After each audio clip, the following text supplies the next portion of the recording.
Welcome, howdy, howdy. It is the SchuBros coming to you live on a Friday night here on the 26th of March. We are live. Kyle is here with me. How you doing tonight, Kyle? We're doing great over here, and we are joined by a very special guest. He is the California 36 Congressional District candidate, and he is going to be running to replace the incumbent there, Mr. Pastor Brian Hawkins. How are you tonight, Pastor? So, Pastor, what has made you decide you want to run for Congress?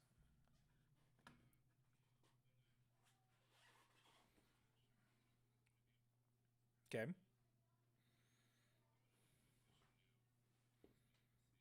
Okay.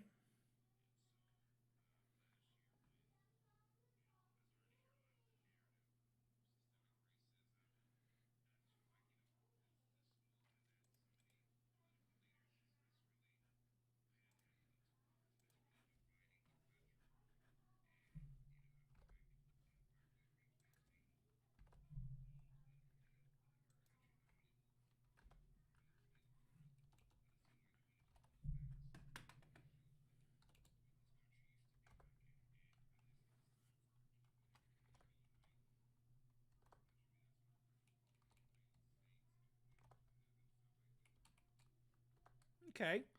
And what do you think that what is it about you that you think would be somebody that would be able to come into Congress and be productive?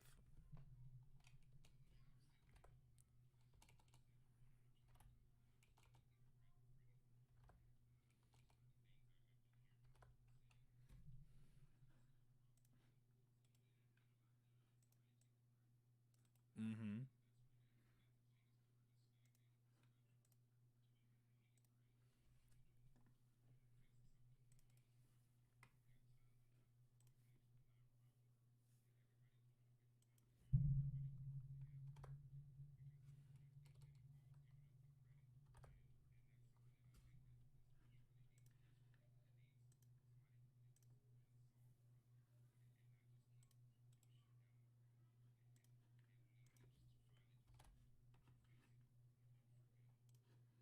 Okay.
Okay. God dang it, it's doing this again.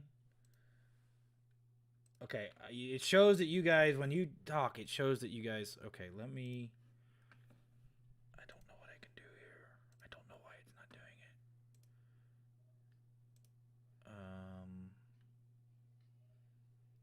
Desktop 1 audio device, headphones. Desktop 2 audio device. We're just gonna select, I guess, headphones there. Okay, Kyle, talk. See if that helps. Hello, hello, hello. Welcome to our beautiful show, SchuBros Unmuted. Okay, they're probably getting an echo now. I mean, that's how it's supposed to work. Son of a. Okay. I figured since it's Zoom, you would have just done the. I've literally just captured desktop audio. That's literally what. Okay, it's working. I'm seeing better. Okay, Pastor, can you try as well? I literally just captured desktop audio. That's literally what. Okay, it's working. I can hear everybody. Oh, now we're okay. Pastor, can you try as well? Okay, so Pastor, back to what you were saying. You were getting. I ran for Congress in Texas too, and I had a similar experience. As soon as I announced, I had everybody and their brother telling me, hey, we can help you win, and we're the people to hire, and it's only going to be, $80,000, and all of a sudden, we'll take care of you. Is that similar to your experience? Is that what you're describing? Yeah, but like I've created my own campaign, and at the end of the day, I've gotten people that have reached out to me, but I do a really good job because my strategy that I have towards this race, nobody really can, because there's never been a candidate like me, and so it's hard to create a strategy or to have a blueprint for someone that you've never been able to manage before. And so we've been doing good, on our own personal fundraising. And, when they get up to that size and I need to get a consultant and everything, that'll be another field to look into. But yeah, I've been getting emails and all types of pictures. I've even had the national GOP reach out to me. Our state president, she's reached out and, connected me with a lot of individuals just because of my story. So that's a perfect segue. Let's get into your specific story. Like what is it that has shaped you and molded you into the person that you are, and is giving you the input to want to do what you're trying to do, which is run for Congress? So from birth, they discarded all the weak children. No, that's from three. That's from 300. See, in our case, they had the weak child first, and then got better from there on. Mm-hmm. No, so one of the things I've really been open and honest about is my story, my past, what I've been through, what I've grown up in. I grew up, in a heavily drug infested area, gangs in San Diego. So it's almost like a rites of passage. You'll find yourself behind, around a lot of gang activities. And I think I went to about 7 high schools before I finally graduated. My sophomore year in high school, I got arrested for having a toy gun at school.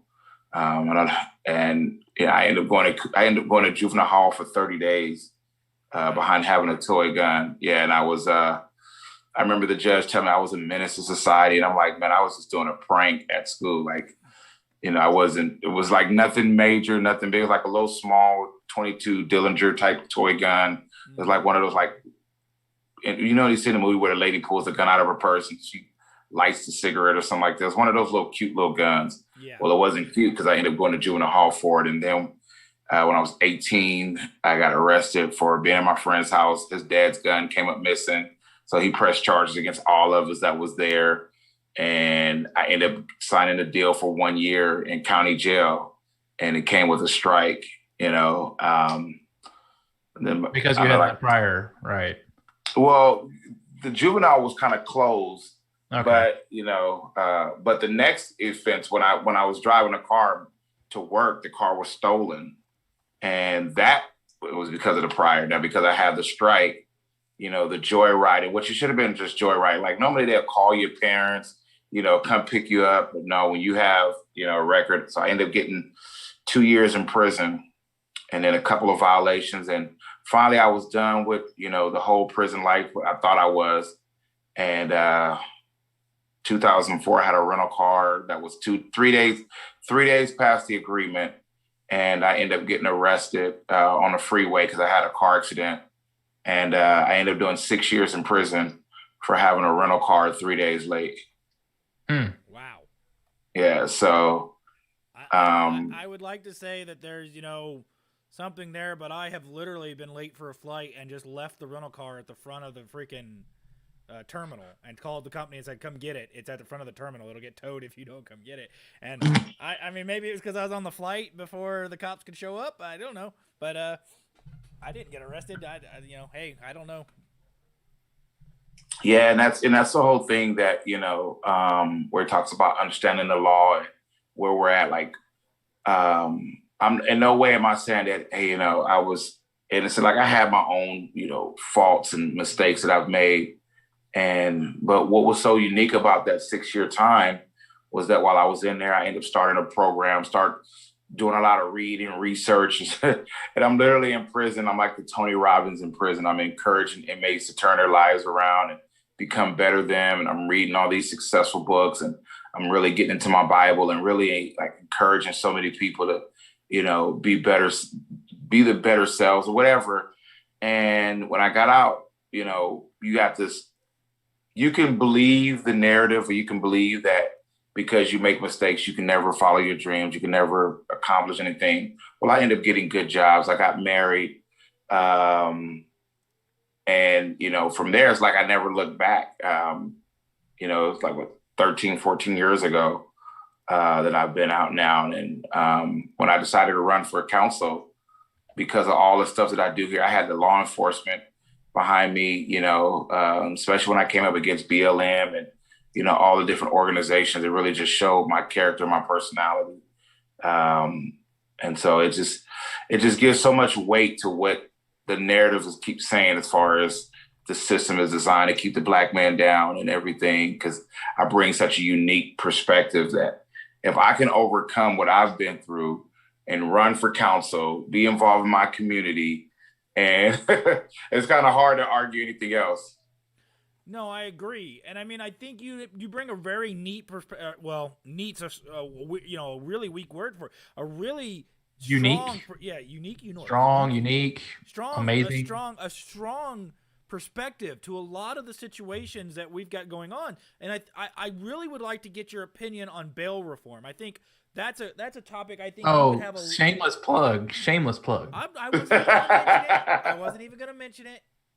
I'm working on a bail reform bill here in Texas. As a quick aside, Ross and I both attended the Young Republican legislative dinner Tuesday night in Round Rock, Texas, where the governor, lieutenant governor, and speaker of the House all spoke, and Ross's committee was one of the committees that was presenting a legislative item regarding bail reform. Okay. So that's why Ross is asking this question. I'll let Ross go back to his question. So you have a unique perspective here in that you've had issues and run-ins with the law, and you've probably got familiarity with the bail system, the cash bail system.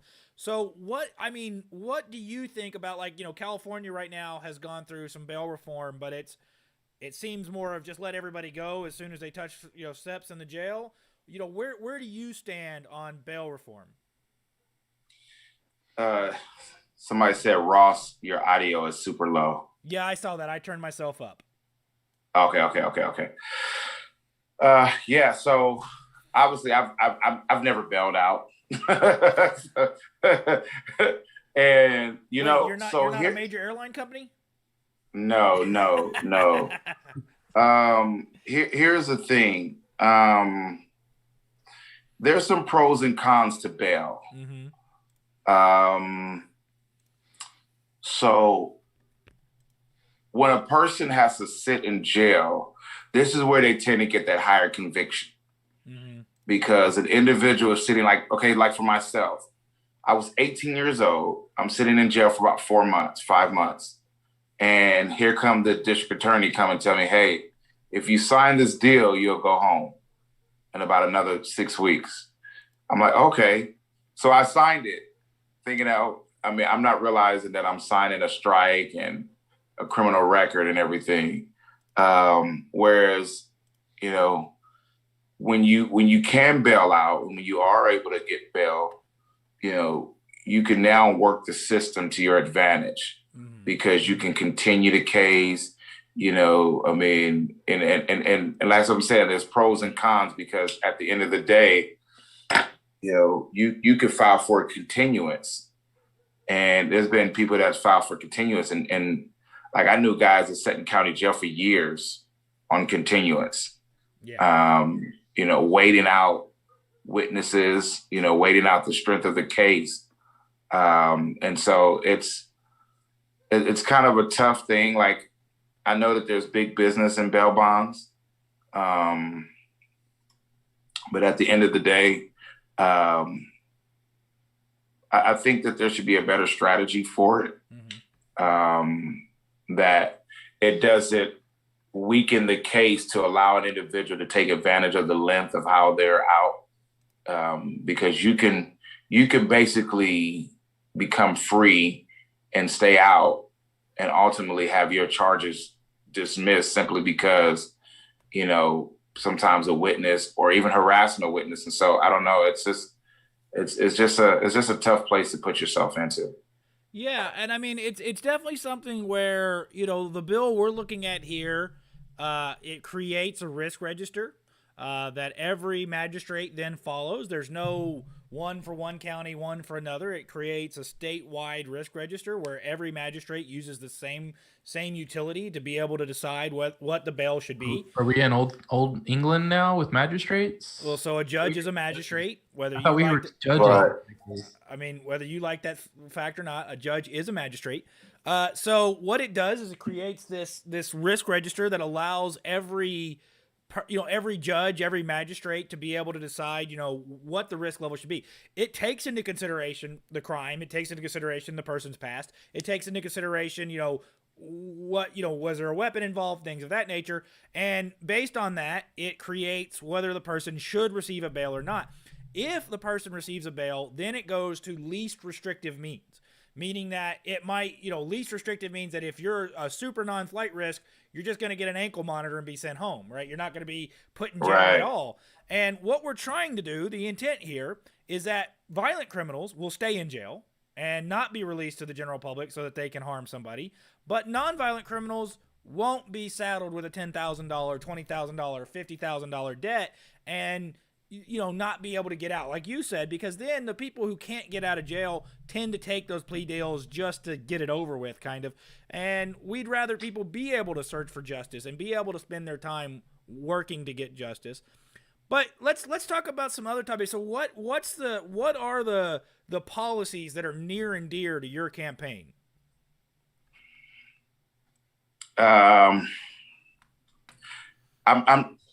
It's crazy. So it's not so much that I'm focused on policies as I am focused on dismantling some of the issues that are keeping us divided. Okay. I think that's one of the I know that's one of the reasons why I chose to really run for a congressional seat, simply because, as you guys said, I have a very unique perspective. Somebody like myself, I literally can dismantle the Democratic platform with an election, you know, because then you can't use some of the narratives and the arguments on what has kept individuals, you know, from moving forward. You know, I speak to not only just systemic racism, but even the power of absentee fathers, you know, the welfare system and how much that's played a part in what's crippling the community and what's causing, you know, I can really explain just by the way in which I've experienced so much. And I know, I mean, there's people who hate me literally because I refuse to make an excuse, you know, for the mistakes that I've made and not, you know, going with the narrative. But because I've experienced it, it's hard for anybody to argue against me. Like a lot of individuals are making arguments based off of, you know, studies. But I'm the person that you studied. And when you say, okay, well, how did I end up overcoming my adversities, where I was met with all the adversities that you're saying is keeping us back. Like, there's no way I should be an elected official if white people are racist the way because my community, we're less than 3% blacks. My community is, 39%, 49% Hispanic and the rest white. And then it's a few blacks. And so it really challenges the narrative of, are we really racist, or are we just using this narrative to push hidden agendas? Yeah, it's definitely something that I've kind of picked up on, is that they use a demographic to push a narrative, and they're pretty much just using them as a tool to get what they want, which is more or less authoritarian rule. And as soon as that tool no longer becomes useful, then they turn on them and then make them into the hated enemy as well. So that's definitely something that I've noticed that the Democrats are very likely to do. As soon as they get what they want and get the power that they want, you no longer matter to them. You're just fodder. You're just, a voting block. And if you don't fall in line, and they don't care about you. And that's one thing that, as the Republican Party really needs to do better, is to, really preach that individual liberty, individual freedoms, and that you are an individual. It doesn't matter what you are, who you are, what you do. You're an individual and you are special, and we want you. We don't care anything about anything that you do. That's your private life. We just care about you, the person, and we want to make sure that you succeed. And that's something that we just need to get better about harping on. I think, and you said something, one of the things I've noticed too is that the Republican Party, where we're bad at, is telling our story, and getting people to understand our platform. And then we use a lot of misinformation. Like, I'm a Second Amendment supporter. I can't own a gun, but I understand the rights to protect your home. And I give a very unique argument to even how they're trying to limit the access of ammunition. And we're actually coming out with a T-shirt called "Remember Bunker Hill," and that's one of my, my statements, to where you got to understand what would happen if they limit ammunition, because we lost the Battle of Bunker Hill simply because we ran out of ammunition. So, we just have a bad way of explaining why certain things are important. And because the Democratic Party does such a good job of grassroots and telling their side of the story, and then demonizing us in the same way, I think it's unfortunate the way, Trump was characterized. If Obama had did what Trump had done, or excuse me, if Obama's presidency had did what Trump had done, he would be considered the greatest president to ever live. Let's be fair, he's already considered the greatest president who ever lived by many, many people, even though he accomplished very little, and what he did accomplish was relatively negative for the overall country. Right. So let's run through, a couple of the, let's say, key policies that we tend to find amongst GOP, Republican, conservative candidates, and let's just get, from you what your thoughts on this are, and what you think we can do to actually see change and create change based on these, because I'd like to see how your perspective actually leads to changes being made. So let's start with abortion. What's your stance on abortion, and what do you think we should be trying to do to actually fix or solve the issue of abortion?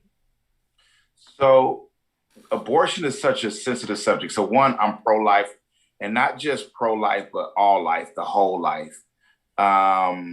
So because I stand on scripture, the Bible says, in your mother's womb, I knew you, I formed you. And so I think about abortion as literally, stopping God's plan, like interfering with God's intended purpose of what he told Adam and Eve to go forth and multiply. Yes. I think the problem with, and it goes back to, obviously Planned Parenthood, because the African-American population at one point in America was 1/3 of the population. When you go back and look at the statistics, I think the message is that because we're when you look at a lot of anti-abortions, they demonize a person and make them feel more guilty. Like the Bible says that, I did not come to condemn, but that you might be saved. And so I think we do a lot of condemning and making people feel guilty for a decision like of being pregnant and then being talked into abortion. I also think that a lot of people who are talked into aren't aware of some of the alternatives that are available, the adoptions and, the help that is there for them. I think that that's something that we should really, lead with first instead of lead with, you're a murderer, because, a lot of individuals, people already feel bad, right? But they're not taught or told that there's alternative. Like when you talk to someone who's had an abortion and the guilt and the depression and suicide, and they hear the baby later on, and just the hunting noise. And then to find out, oh, I didn't know I could have had an adoption. Or I didn't know that there were agencies out there that would have walked me through it, just the fear of being pregnant. I just think that, we should do a better job of creating a safe place for moms that, that can actually feel good about not having an abortion, but knowing that there are alternatives out there to help them through the process. And then two, it's time that we really unravel the full purpose behind the abortion agency, the money that goes into it, vaccines that are made from fetus and different things, you see why it's so big, because of all of the stuff that they do from it and the billions and billions of dollars that come from it. It's time that individuals understand that why abortion clinics are so big and how destructive they are. It's like we're not doing a good job of telling the damaging story of abortion and really, hitting it home there. Well, we tried, and there was actually a movie produced about a Planned Parenthood clinic that actually existed here in my community, Bryan College Station, that got shut down and became a 40 Days for Life. But the movie was suppressed. Like, it was hardcore suppressed. Planned Parenthood spent millions to make sure very few people got to see it. It only came out in select theaters. It was a good movie. Like, I really enjoyed it. Me and my wife really enjoyed it. But definitely one of the things that I picked up on that was oftentimes the people that are protesting the Planned Parenthoods, they're using vinegar. They're not using honey. Right. They're yelling murderer, murderer, murderer, stuff of that nature, but they're not going, hey, this is all the things that we could present to you. These are all the ways we could help you. If you would just come talk to us, we can show you X, Y, and Z, what we can do for you to make sure that you have a safe, healthy pregnancy. And that at the end of the day, once the baby is born, that you can either have a closed adoption, an open adoption, whatever it may be, whatever you want, because, we're going to be here with you every step of the way to make sure that you're safe and healthy. That's definitely something that, we got to get better at, instead of just, trying to shame them and, make them and that's exactly what Planned Parenthood is doing well. They're making mothers feel like, it's a sweet thing to abort your child. Mm-hmm. You shouldn't feel pressured, and they're giving them all the love and support. Like, I've never seen a sweet serial killer like Planned Parenthood. Like, they're the nicest serial killers I've ever seen in history. What's funny is people will argue that, the Nazis were actually being compassionate by forcing Jews to get abortions, because then at least those babies didn't have to go through concentration camps. And it's like, so you think that Hitler was doing good things? That's your argument.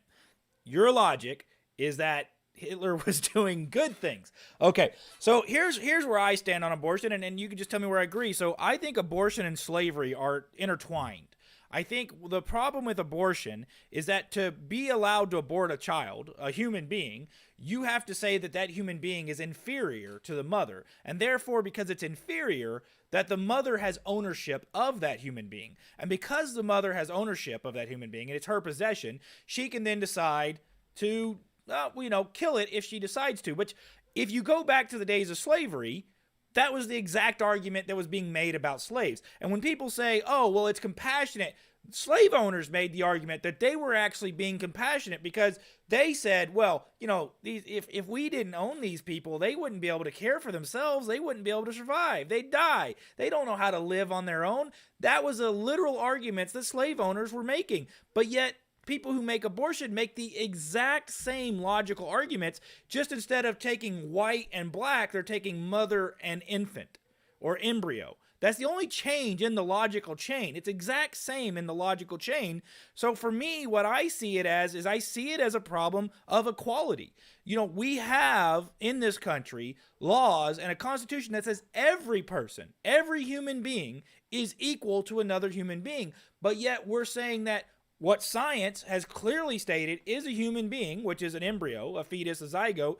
Those arguments that, it's not a human being, it's an embryo. An embryo is simply talking about the stage of the life cycle. It's not talking about a state of being. It's talking about the stage in the human life cycle. No difference than elderly, teenager, infant, toddler, adult. Those are all stages of the life cycle that just happen to exist in this time frame that we measure it in. So those are human beings. And the only way you can justify that you have the right to kill that human being is that you have ownership of another human being.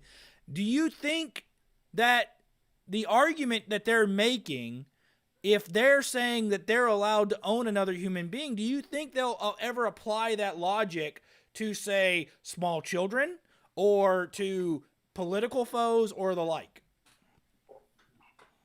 So here's the thing. So everything you said is correct. And where the argument falls at is where, and this is where that pro-life, pro-choice, right? Mm-hmm. The argument has to be made to where the mother is making that argument, and allowing the mother to understand the significance of why she should be making that argument. Why this argument, like this is where the disconnect comes in at, is that we're not, instead of trying to get someone to understand the argument, the reality of it is that we should try to get the mother to want to make this argument. This is the argument that a mom should be educated on and understanding, this is the place that I'm putting myself in. Because you're absolutely right. We're actually working on a shirt called I'm pro-life, and then the babies and the fetus saying because I'm pro-choice. And so, because that's what it is. I mean, you're literally arguing who has choice and who doesn't. The baby right now is being robbed of its opportunity to choose simply because the mother is making a decision for the child. It's always going to be a sensitive subject, a sensitive conversation, a sensitive argument. And I wholly agree with what you're saying. Of course, anytime you compare anything to slavery, it's never gone.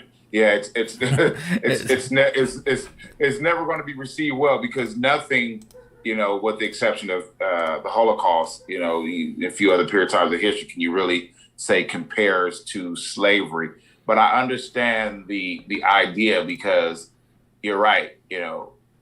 Does someone own the right to put to death another human being?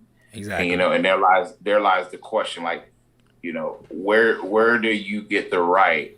And so where we need to define in law is, right, like we really need to have a medical profession to describe at what point do we consider the fetus, or at what point do we consider life? And that's been the biggest argument. I had a friend whose sister was killed in a car accident, drunk driving, 2 years ago. And she was pregnant, 9 months pregnant. And they only can charge the driver with murder of her and not the baby because they didn't consider, given the fact that the baby wasn't born and it hadn't had a name or whatever, that it was no birth certificate. So I guess they don't consider life until birth. And that's the problem with it. It's the way scientists or doctors are defining life, not the Bible, mind you, but it's who's in authority to define what is considered life. Agreed. And that's the problem. So let's move on to another topic. So we've covered gun control already. I think you've talked fairly well about that. You talked about abortion. Let's talk about taxation and economic policy. Where do you think Republicans especially, because we know where Democrats can improve, right? We don't really need to talk about that. Where do you think improvements can be made in the Republican Party on economics and about how it applies to your communities, the communities that you live in? Right. So I think too much conversation goes into the stock market. You hear this oftentimes. When the stock market is thriving, it's the evidence of a healthy economy, and I disagree. The stock market only tells me that somebody's about to go buy a yacht. Where I see a healthy economy is when I see small businesses that are thriving, which is a huge part of the American workforce. And I think that that's one of the parts that we overlook. Like, we bail out billions, we spend billions of dollars bailing out big corporations and big business. But really, your strength of in a community, especially like a city in my community, like the biggest company out here, we have a Walmart. That's about it. Other than that, everything else is mom and pop. Like, we are a mom and pop store. Like, we were excited when we got a Sonics, right? I don't know if you guys got a Sonics out there, but it was like, not in the town Kyle and I grew up in, but in the town next to it. So Kyle and I grew up in Dime Box, which, if you want to talk small towns, if you blink while driving through it, you will miss it. Yeah. Well, our city, we don't even know, like the only way you'll know you're in another city is you have to look up at the street signs, because you'll see the logos change on the street signs. Other than that, you won't know if you're in San Jacinto or Hemet at some parts of it. I'm not an economist, so I'm not going to pretend like, I can go deeply into economics. But I do know that the strength of a community is its small business, and what would really help a community thrive. Because the taxes that come from, like Walmart, we don't see any of those taxes. Like, I was looking at our financial reports from last year, and our community really was thriving off of all of the small business. Like, a bulk of our, tax revenue come from the small businesses here in our community. And so I'm seeing the reports personally on the effects of what small businesses bring to a community, the jobs that they bring to a community. And so I definitely think that we need to, when you're talking about stimulus bills, it's sad that, like, we just, in our community, we, because I sit on the council, we just, I think it was 17 small businesses, we gave it to like $10,000. That was huge for some of those small businesses. I wish we could have gave them 50,000. I wish we could have given them 100,000 to get started, to get them over the hump. $100,000 to a small business, especially if big businesses are getting millions. 100,000 to a small business it's like, you're talking about, life or death, to where they don't have to struggle to make overhead. Like, some of these small businesses are really struggling in that area, and I think that that's the biggest part. Our taxes, I definitely think when you look at the wealthy and the way in which they garner wealth, I don't think anybody should be taxed more than the next person. Mm-hmm. I think we should equally be taxed the same based off of, what we bring to the table. I don't think that there should be a different tax bracket, for the wealthy and those who are in poverty. I think we should start inspiring individuals to want to become entrepreneurs, and to where they can, increase their level of wealth. But the way the model is set up now, especially with, the socialist program that they're doing now with this wealth distribution, it's really never going to help the economy. Like, like I said, I'm not an economist, but I've watched people with the stimulus checks last year. Like, I go out and look at the eye test, where people were supposedly in one of the financial hardships that America's seen since the Great Depression. I watched people go buy 2 TVs with their stimulus check. I noticed all the PlayStations was going off the floor. Everybody got a new iPhone 12, but we're in a bad economic, hardship, and then I go on the school district and I see parents complaining that their kids don't have computers. And I'm like, you could take back one of the TVs that you bought. So I really think that, so many individuals in the community need to make better decisions upon, like it really hurt my heart when I saw money just get thrown out the window like it did a couple of weeks ago, because I just know at the end of the day, it's just going to help somebody either buy another yacht or expand their business. And we're going to find ourselves, 2 months from now, probably, matter of fact, some of them stimulus checks probably already gone. Yeah, this has definitely been one of the biggest redistribution of wealth that we've seen in our lifetimes, probably multiple lifetimes now. You literally force almost every small business to close. You keep them from being able to operate. You restrict them as much as possible. You make people stay at home. The only places that are allowed to be operational are Amazon, Walmart, etc. The big businesses. And all their stocks went up. And the big multinational corporations. And then you give people a little bit of money, which they rush immediately to spend at these big multinational corporations. And all you're doing is seeing money go from the poor to the rich. And you're going to see the divide get even bigger. What we really need to start harping on, instead of giving people money, is really start giving people economic classes such as financial literacy, how to, properly invest, how to, invest to beat inflation and stuff of that nature, and be financially literate and not be so far in debt that they can't operate. How to make sure that you have enough in savings that you're not going to be screwed by a sudden $500 expense that comes up. How not to go below $1,400 instantly. Stuff of that nature. That's stuff that we, the Republican Party, could start doing that would definitely impact the community, and that is universal. That's not any one race. That is across the board, because I know white people, brown people, black people, yellow people that are broke, and I know the same communities that are rich, or wealthy. And there's definitely a difference between being rich and being wealthy, and learning the difference between that is a big thing.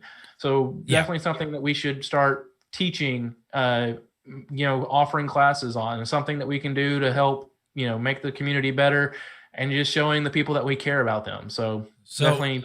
So as an actual economist, what I can tell you is that, for the most part, you hit the nail on the head, right? Small businesses, right? People starting their businesses and the market actually working, right? Small businesses are the market in action. People who are seeing a need and filling the need and providing a niche service that they know will work. And just because a niche service, a small business in your area might be highly successful, right? The people there might respond to it. They might, provide that service and that good, and those people may just eat it up. But you might go across the country and that service isn't required. That service isn't needed. That's not a service that's going to be popular in that area. What I think the Republican Party needs to be more focused on is not how can we give to people, right? It's not what the government can do for people. It should be, how can the government get out of people's way? How can the government let people do what they need to do? And that's regardless of skin color, right? Whether it's, any race, any heritage, whatever, any sex, we need to allow people to live the life of freedom. Now that requires that we also allow people to fail, and we allow big businesses to fail, and we allow other entities to fail, because the market, if we're free market economists, if we're actually laissez-faire people, that means the government takes their hands off of it and they let the market decide. They let you and I and everybody else making market decisions, the invisible hand, as you will, decide whether a company survives or fails. Now that is scary, because that means giving up control. But at the same time, that's also meaning allowing equality to actually happen, because then people's voices will actually be heard. We've always heard that saying, vote with your wallet. At that point, your wallet will actually be voting. So Pastor, we've got about 2 to 5 more minutes, depending on what you want to do. I'd love to hear from you. Just, what is the reason everybody in that district should vote for you, especially over your opponent? And where can they, if they so chose to, donate to your campaign, volunteer to help your campaign? Where can they find you on social media? All of those things. Yeah. So, well, obviously, the last 15 months has shown you, matter of fact, not even last 15 months. Let's go with the last 90 days, right? Let's go with the last 90 days from the moment of the election. to where we are now. And then from the inauguration on January 20th to where we are now, we're seeing historical number of executive orders. The last few, bills that have passed the House had no Republican support, which tells you that, and I believe it was Chuck Schumer that said, we can pass these bills without needing the Republican help. And they're showing that. They're literally showing that, we don't need to reach across the aisle. And that's the biggest problem. The reality of the last election is that, whether you believe 80 million people voted for Biden or not, there's still 350 million people in this country. And so when you break down, there's a large percentage of Americans that feel like they don't have a voice, and, right now we're looking at the minorities making a decision for the majority. And, over the last 10 years, that has been the issue within our district, just catering to one particular person, one particular group. I've been on the campaign trails, and one of the things that I've noticed is that, candidates only speak to their base, and that's one of the biggest problems with politics, period. They don't know how to speak to people that disagree with them. They don't know how to sit down and fundamentally hear opposing sides. Of course, you're not going to get the radical right and the radical left to ever agree. But majority of America is really more in the center. There are more people that are standing close to the center line than those who are radically to the opposite sides of each other. And that's where I feel like there's very few politicians that I can say has really walked down and really pulled those who are closer to the center aisle together.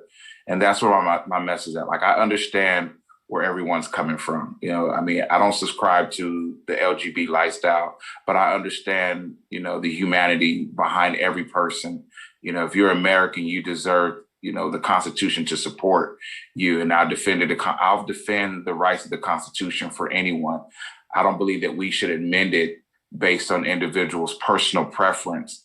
But I honestly believe that, everyone has a fair right to what is written up underneath the Constitution of the United States.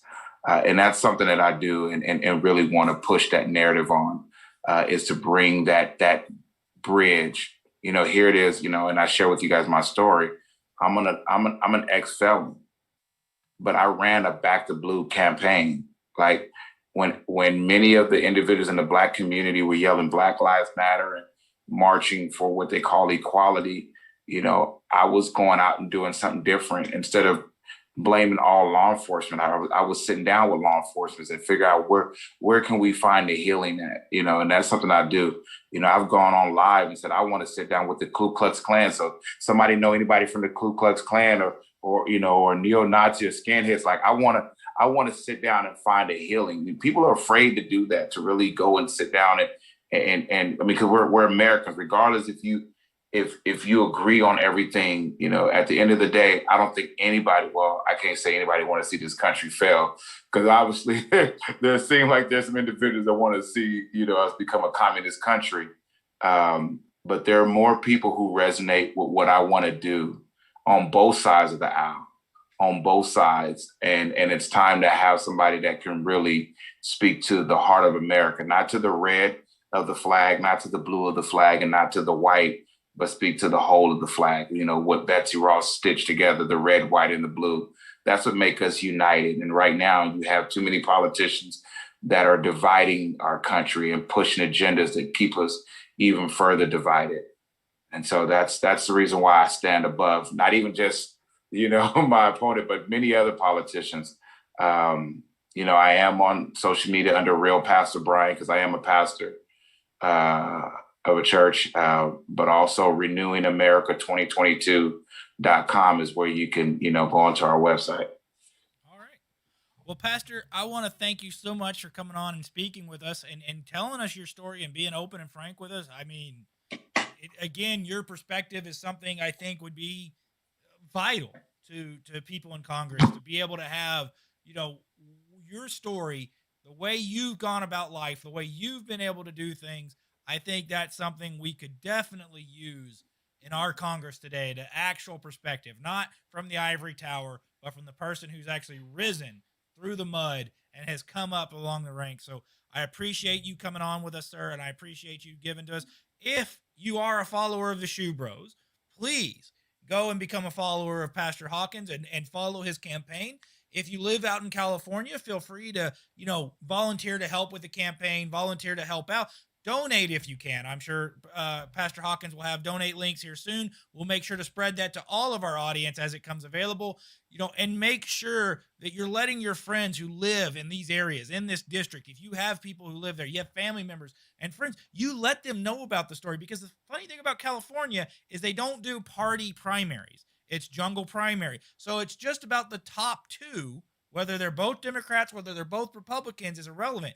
Whoever the top two vote getters are in the primary go on to the general election. So make sure we get Pastor Hawkins up into those top two so we can really run a campaign against an opponent and actually see a winning candidate here. That's what we need. We need to get these people across the finish line, not just starting the race.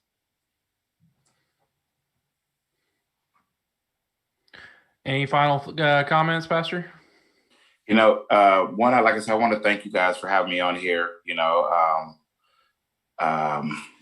I know that what I have and I'm going up against is so historic. Like I said, even on my video, that's why I call myself the most dangerous political figure in California.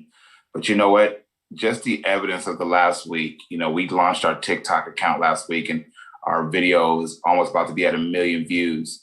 And, God is really doing some things and opening up some doors that are so powerful. We actually are working on putting our second video out. I'm going to be in Arizona tomorrow. But, I'm glad that God has blessed me with this opportunity.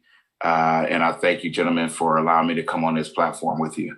I appreciate it so much. And, I would, tell you, we have a good friend who's running in California 41, which is Asia Smith.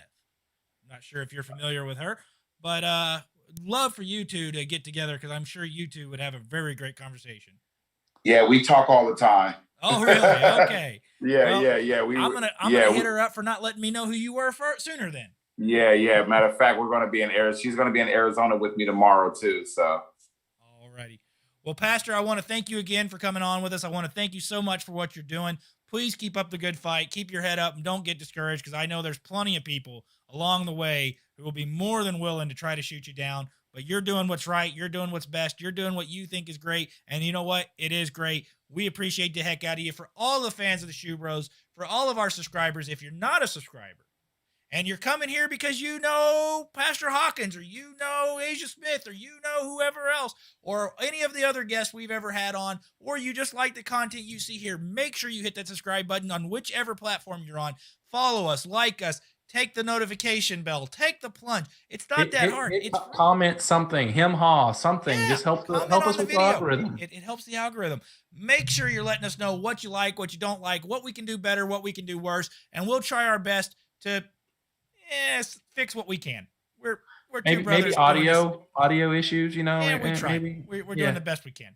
So other than that, guys, we appreciate every single one of you for watching, every single one of you for paying attention, every single one of you for being here. We can't believe that we're actually getting 11 concurrent live stream viewers at this moment, which is, for Kyle and I, is fairly good. It's really good for us. That's really high. So we want you, but bring your friends, bring your family, let them know it's free. It's free entertainment, guys. And Kyle says stupid things like Eastern Europe is in Europe.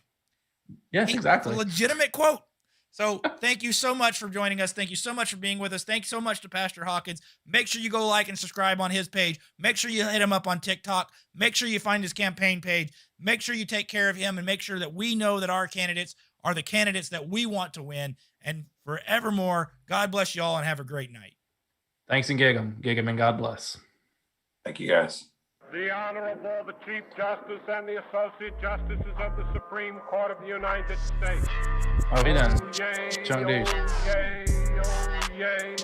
All persons having business before the Honorable, the Supreme Court. Of course, someone the asked a United question States right as we is go off admonished to draw air. near and give their attention. For the Pastor, will there ever be a time when you leave Cali? Is there a time where you no longer believe the effort would be better used in a more receptive location? They wanna know who the boss is, I am the culprit. They wanna know who the boss is, I am the culprit. I make the laws like I'm Congress, my bitch she flawless. Guess what I smoke by the whole zip, that shit is potent. They wanna know who the boss is, I am the culprit. They wanna know who the boss is, I am the culprit. They wanna know who the boss is, I'm still the culprit. These niggas hate it, they complaining, they callin' culprit. Fuck what they saying and they thinking, that shit make no sense. I'm undebated and I'm going, I got bully pulpit. I said fuck school, Greta Thunberg.